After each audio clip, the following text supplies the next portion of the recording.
வணக்கம். நான் தாங்க மதுரா. நம்ம இன்னைக்கு காரங்காடு சூழல் சுற்றுலா பற்றி தான் பார்க்க போகிறோம்.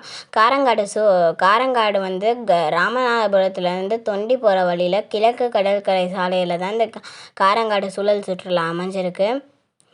காரங்காடு கிராம மக்களும் தமிழ்நாடு வனத்துறையும் சேர்ந்து இணைஞ்சு தான் இந்த காரங்காடு சூழல் சுற்றுலாவை